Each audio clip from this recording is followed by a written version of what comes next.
14তম নিবন্ধন স্কুল পর্যায় 2 জিকে। বাংলাদেশের মোট সীমান্ত দৈর্ঘ্য কত? বাংলাদেশের মোট সীমান্ত দৈর্ঘ্য 5138 কিলোমিটার। বাংলাদেশের মোট সীমান্ত দৈর্ঘ্য 5138 কিলোমিটার। আর ভারতের সাথে সীমান্ত দৈর্ঘ্য 4156 কিলোমিটার। 4156 কিলোমিটার। আর মিয়ানমারের সাথে সীমান্ত দৈর্ঘ্য 280 কিলোমিটার। মিয়ানমারের সাথে সীমান্ত দৈর্ঘ্য 280 কিলোমিটার। আর দক্ষিণে বঙ্গোপসাগরের তটরেখার দৈর্ঘ্য 716 কিলোমিটার। তাহলে বাংলাদেশের মোট সীমান্ত দৈর্ঘ্য 5138 কিলোমিটার, ভারতের সাথে সীমান্ত দৈর্ঘ্য 4156 কিলোমিটার, মিয়ানমারের সাথে সীমারেখার দৈর্ঘ্য 280 কিলোমিটার এবং দক্ষিণ বঙ্গোপসাগরের তটরেখার দৈর্ঘ্য 716 কিলোমিটার। বাংলাদেশের কোন স্থানে সবচেয়ে বেশি বৃষ্টিপাত হয়? বাংলাদেশের কোন স্থানে সবচেয়ে বেশি বৃষ্টিপাত হয়? সিলেটের লালখালে বা লালাখালে। বাংলাদেশের সর্বোচ্চ বৃষ্টিপাত হয় সিলেটের লালখালে এবং সর্বনিম্ন বৃষ্টিপাত হয় নাটোরের লালপুরে। বাংলাদেশের বার্ষিক গড় বৃষ্টিপাত 203 সেন্টিমিটার। 203 সেন্টিমিটার হচ্ছে বাংলাদেশের বার্ষিক গড় বৃষ্টিপাত, যার 70 থেকে 80% বৃষ্টিপাত সংঘটিত হয় বর্ষা মৌসুমে। 70 থেকে 80% বৃষ্টিপাত সংঘটিত হয় বর্ষা মৌসুমে। অসমাপ্ত আত্মজীবনী গ্রন্থটি কার রচনা? অসমাপ্ত আত্মজীবনী গ্রন্থটি বঙ্গবন্ধু শেখ মুজিবুর রহমানের রচনা। বাংলাদেশের শিক্ষার স্তর কয়টি? বাংলাদেশের শিক্ষার স্তর 4টি। বর্তমানে বাংলাদেশের শিক্ষার স্তর 4টি। বাংলাদেশে বর্তমানে প্রচলিত শিক্ষা ব্যবস্থা 4 স্তর বিশিষ্ট। স্তরগুলো হলো প্রাথমিক স্তর, মাধ্যমিক স্তর, উচ্চ মাধ্যমিক শিক্ষা আর উচ্চ শিক্ষা। একটা প্রাথমিক শিক্ষা, একটা মাধ্যমিক শিক্ষা, একটা উচ্চ মাধ্যমিক শিক্ষা, একটা উচ্চ শিক্ষা। প্রাথমিক হচ্ছে 1ম থেকে 5ম শ্রেণী, মাধ্যমিক হচ্ছে 6ষ্ঠ থেকে 10ম শ্রেণী, উচ্চ মাধ্যমিক হচ্ছে একাদশ দ্বাদশ শ্রেণী এবং উচ্চশিক্ষা। সর্বশেষ 2010 সালে যে জাতীয় শিক্ষানীতি প্রণীত হয়, এখানে 3টি শিক্ষা স্তরের কথা সুপারিশ করা হয়েছে, যদিও তা এখনও বাস্তবায়িত হয়নি। 2010 সালে প্রণীত জাতীয় শিক্ষানীতিতে 3 স্তরের শিক্ষার সুপারিশ করা হয়েছে, যদিও এখনও তা বাস্তবায়িত হয়নি। তাহলে বর্তমানে চালু আছে 4টা স্তর। বিশ্বের কততম দেশ হিসেবে বাংলাদেশ সাবমেরিনের যুগে পদার্পণ করে? বিশ্বের 41তম দেশ হিসেবে বাংলাদেশ সাবমেরিনের যুগে পদার্পণ করে। সাবমেরিনের যুগে পদার্পণ করে 41তম দেশ হিসেবে।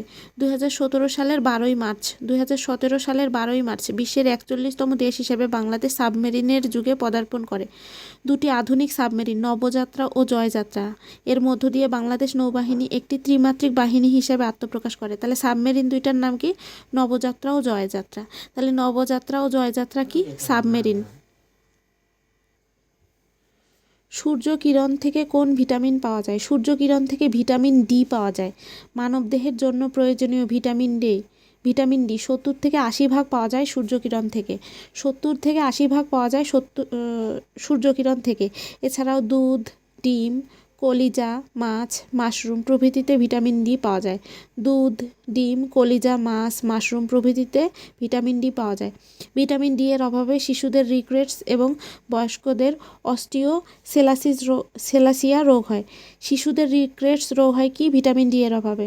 বয়স্কদের অস্টিওসেলাসিয়া রোগ হয় ভিটামিন ডি এর অভাবে। বয়স্কদের অস্টিওসেলাসিয়া রোগ হয় ভিটামিন ডি এর অভাবে। বয়স্কদের অস্টিওসেলাসিয়া রোগ হয় ভিটামিন ডি এর অভাবে। জাতীয় শিক্ষক দিবস হলো 19শে জানুয়ারি। 19শে জানুয়ারি জাতীয় শিক্ষক দিবস। আর 20শে জানুয়ারি শহীদ আসাদ দিবস।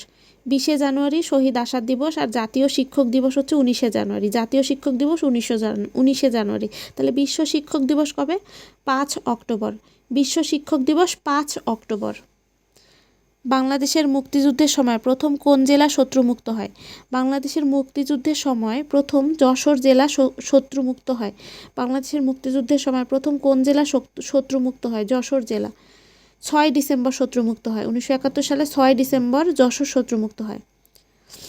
মহান মুক্তিযুদ্ধের সময় যশোর ছিল 8 নং সেক্টরের আওতাধীন। 6 ডিসেম্বর শত্রুমুক্ত হয় যশোর, 8 নং সেক্টরের আওতাধীন ছিল। আর সেক্টর কমান্ডার ছিল মেজর ওসমান চৌধুরী আর major M A Mansur. Major Osman Chowdhury আর M A Mansur. Major Osman Chowdhury আর major M A Mansur. Major Osman Chowdhury, major M A Mansur 8 নং সেক্টরের সেক্টর কমান্ডার ছিলেন। বাংলাদেশের দ্বিতীয় বৃহত্তম উপজাতি গোষ্ঠী কোনটি? বাংলাদেশের দ্বিতীয় বৃহত্তম উপজাতি গোষ্ঠী সাঁওতাল। বাংলাদেশের বৃহত্তম উপজাতি চাকমা, এদের বসবাস পার্বত্য চট্টগ্রামে। আর দেশের দ্বিতীয় বৃহত্তম উপজাতি সাঁওতাল, এদের বসবাস রাজশাহী, রংপুর, বগুড়া ও দিনাজপুর জেলায়। 2024 সালে ব্রিটেনের সাধারণ নির্বাচনে কোন দল জয়ী হয়? 2024 সালে ব্রিটেনের সাধারণ নির্বাচনে লেবার পার্টি জয়ী হয়। লেবার পার্টির নেতা কিয়ার স্টারমার। লেবার পার্টির নেতা কিয়ার স্টারমার।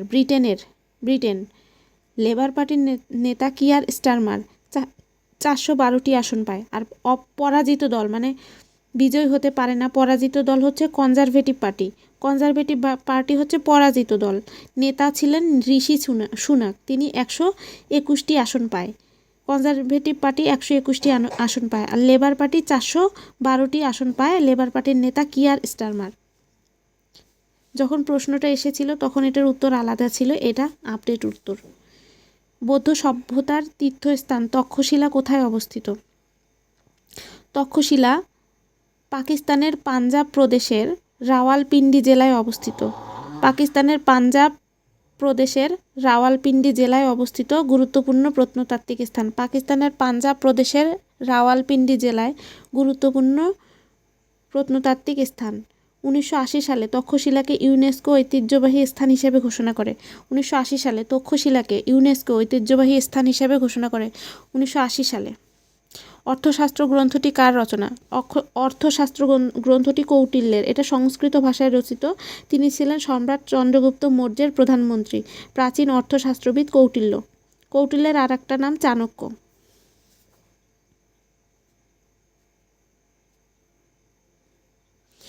সদ্গুণী জ্ঞান উক্তিটি কার? সদ্গুণী জ্ঞান উক্তিটি সক্রেটিসের। সদ্গুণী জ্ঞান উক্তিটি সক্রেটিসের। নো দাই সেলফ, নিজেকে জানো, এটাও সক্রেটিসের উক্তি। তাহলে সদ্গুণী জ্ঞান উক্তিটির প্রবক্তা গ্রিক দার্শনিক সক্রেটিস। এছাড়াও তার বিখ্যাত উক্তি হলো জ্ঞানী পূর্ণ। সদ্গুণী জ্ঞান, জ্ঞানী পূর্ণ, নিজেকে জানো, বিস্ময় হলো জ্ঞানের গুরু। বিস্ময় হলো জ্ঞানের গুরু।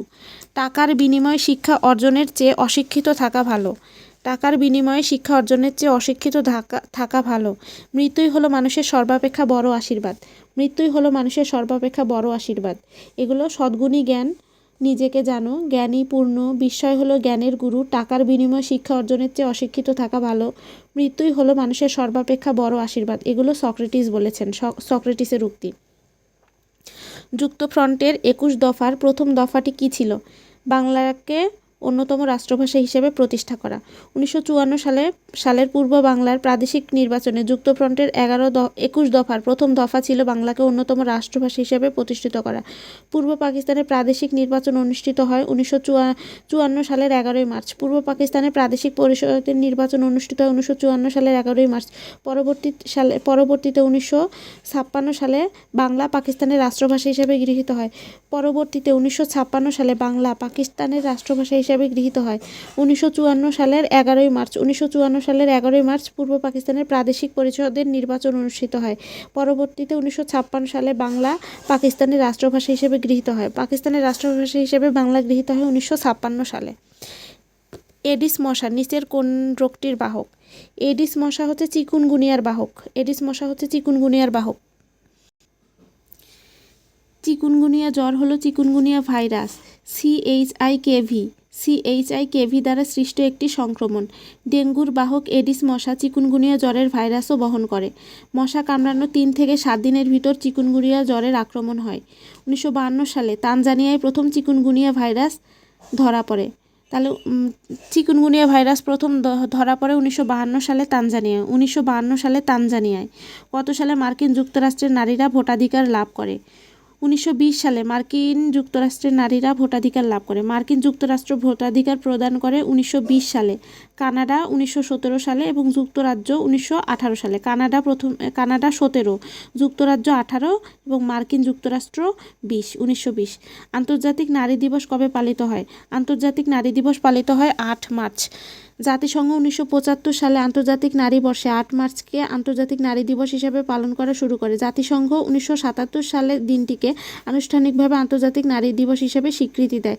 77 সালে 8 মার্চকে আন্তর্জাতিক নারী দিবস হিসেবে স্বীকৃতি দেয় জাতিসংঘ। আর 1954 সালে আন্তর্জাতিক নারী বর্ষে জাতীয় দিবস হিসেবে পালন শুরু করে জাতিসংঘ 75 সালে শুরু করে আর 77 সাল থেকে স্বীকৃতি দেয়। জলবায়ু পরিবর্তন রোধে গঠিত গ্রিন ক্লাইমেট ফান্ড GCF এর সদর দপ্তর কোথায়? দক্ষিণ কোরিয়ার ইনচিয়ন। দক্ষিণ কোরিয়ার Incheon. Green climate fund GCF green climate fund দক্ষিণ কোরিয়ার ইনচিয়ন। স্বল্পোন্নত ও উন্নয়নশীল দেশগুলোর জলবায়ুর বিরূপ প্রভাব মোকাবেলায় 2010 সালে অনুষ্ঠিত কানকুন সম্মেলনে ফান্ডটি গঠিত হয়। কানকুন ক16 সম্মেলনে ফান্ডটি গঠিত হয় 2010 সালে। গ্রিন ক্লাইমেট ফান্ড গঠিত হয় 2010 সালে। গ্রিন ক্লাইমেট ফান্ড গঠিত হয় 2010 সালে কানকুন সম্মেলনের মাধ্যমে। ক16 ফান্ডের সদর দপ্তর হচ্ছে দক্ষিণ কোরিয়ার ইনচিয়নে। দক্ষিণ কোরিয়ার ইনচিয়নে গ্রিন ক্লাইমেট ফান্ডের সদর দপ্তর। জলবায়ু পরিবর্তন রোধে গঠিত গ্রিন ক্লাইমেট ফান্ড। পিঁপড়া ও মৌমাছির কামড়ে কি থাকে? পিঁপড়া আর মৌমাছির কামড়ে থাকে ফর্মিক অ্যাসিড বা মিথানোয়িক অ্যাসিড। ফর্মিক অ্যাসিড থাকে, একে মিথানোয়িক অ্যাসিডও বলে। সংকেত হচ্ছে HCOOH ফর্মিক অ্যাসিড বা মিথানোয়িক অ্যাসিড HCOOH। 23তম বিশ্বকাপ ফুটবল খেলা অনুষ্ঠিত হবে কোথায়? 23তম বিশ্বকাপ ফুটবল খেলা তো অনুষ্ঠিত হবে মানে এর পরেরটা আর কি। এটা অনুষ্ঠিত হবে যুক্তরাষ্ট্র কানাডা মেক্সিকোতে। মেক্সিকো। এয়ারফোর্স কি? এয়ারফোর্স ওয়ান কি? এয়ারফোর্স ওয়ান হচ্ছে আমেরিকার রাষ্ট্রপতির বিমান। এয়ারফোর্স ওয়ান মার্কিন যুক্তরাষ্ট্রের রাষ্ট্রপতির আকাশ ভ্রমণ করার এক অসাধারণ বাহন। এয়ারফোর্স ওয়ান কি? মার্কিন যুক্তরাষ্ট্রের রাষ্ট্রপতির আকাশ ভ্রমণ করার এক অসাধারণ বাহন। আমেরিকার রাষ্ট্রপতির বিমানের নাম এয়ারফোর্স ওয়ান আমেরিকার রাষ্ট্রপতির বিমান এর নাম এয়ারফোর্স ওয়ান। দক্ষিণ আফ্রিকার মুদ্রার নাম কি? দক্ষিণ আফ্রিকার মুদ্রার নাম র্যান্ড। দক্ষিণ আফ্রিকা রান করলো নেমেই। এখান থেকে মনে রাখবো দক্ষিণ আফ্রিকা এবং নামিবিয়ার মুদ্রার নাম র্যান্ড। দক্ষিণ আফ্রিকার নাম রান করলো নেমেই। দক্ষিণ আফ্রিকা এবং নামিবিয়ার মুদ্রার নাম র্যান্ড।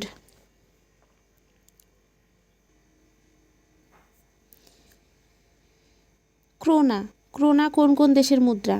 ফিডে আসুন এর ফি বাদে সবাই ক্রোনা মুদ্রা ব্যবহার করে। ফিডে আসুন Finland, Denmark, Iceland, Sweden, Norway এই 4টা দেশের মধ্যে ফি মানে ফিনল্যান্ড বাদে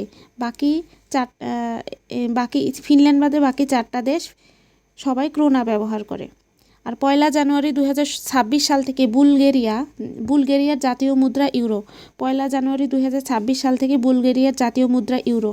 পেসো মুদ্রা ব্যবহার করে বিশেষ করে লাতিন আমেরিকার কিছু দেশ পেসো মুদ্রা ব্যবহার করে, যেমন Mexico, Cuba, Chile, Uruguay, Colombia, Suriname, Argentina. Mexico, Cuba, Chile, Uruguay, Colombia, Suriname, Argentina এরা পেসো মুদ্রা ব্যবহার করে। আর ক্রুজিরো হচ্ছে ব্রাজিলের অস্থায়ী মুদ্রার নাম ক্রুজিরো। কোন যন্ত্রের সাহায্যে সমুদ্রের গভীরতা মাপা যায়?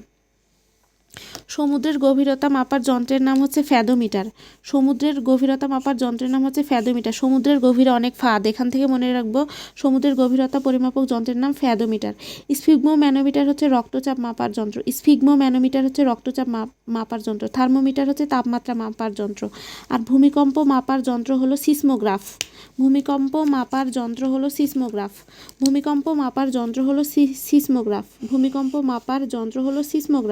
এ যন্ত্রে রিক্টার স্কেল থাকে। এর সাহায্যে ভূমিকম্পের মাত্রা ও তীব্রতা মাপা যায়। হয় রিক্টার স্কেলের সাহায্যে। কম্পিউটারের স্থায়ী স্মৃতিকে বলে কি বলে?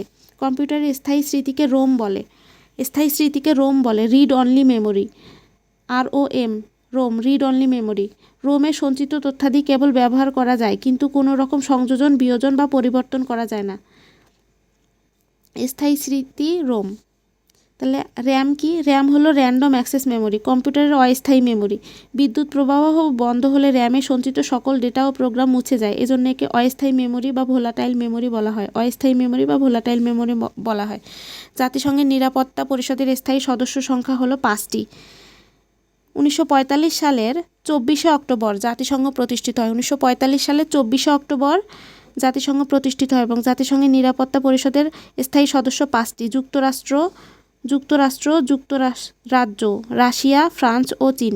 জাতিসংঘের নিরাপত্তা পরিষদের স্থায়ী সদস্য রাষ্ট্রের ভেটো প্রদানের ক্ষমতা রয়েছে।